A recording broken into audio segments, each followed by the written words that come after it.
हाय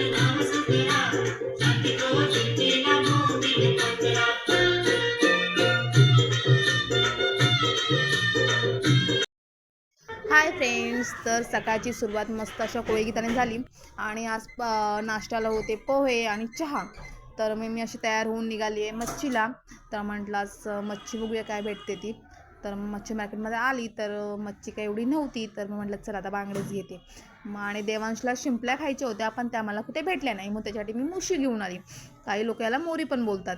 तर म्हटलं याच्यासाठी मस्त असं वाटण करूया. त्याला कांद्या खोबऱ्याचं वाटण लागतं. तर एका साईडला करून घेतलं आणि म्हटलं की आता बांगड्याच्या साराला पण वाटण करून घेऊया. तर मग त्याच्यासाठी मी आपल्याला लसूण आणि कांदा खोबरं वगैरे करून असं छान असं वाटण करून घेतलं आणि साराला मस्त अशी फोडणी करून घेऊ.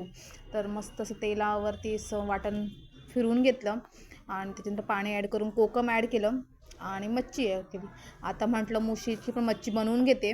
तर तो गरम गरम तेलामध्ये असा कांदा वगैरे घातला आणि त्याच्यानंतर आपण जे मटण केलं होतं मॅग्नेट ते त्याच्यामध्ये टाकायचं आणि थोडंसं वाफेवरती शिजवून घ्यायचं. जसं आपण चिकन बनवतो तसंच सेम बनवायचं असतं. इकडे माझं पिल्लू अभ्यास करतं. त्याला बोलली की तू अभ्यास करून घे, संध्याकाळी आपण फिरायला जाऊ. तर ते अभ्यासाला लागलं आहे आणि इकडे म्हटलं आता तोपर्यंत बांगडे पण फ्राय करून घेते. तर मग मस्त असे बांगडे फटाफट करून घेतले आणि जेवणाला आहे मुशीची मच्छी, बांगड्याचं सार, बांगडा फ्राय आणि भात. तर देवांशला विचारलं कसं जेवण झालं आहे. तर देवांश बोलतो छान झालं आहे. तर चला मग बाय.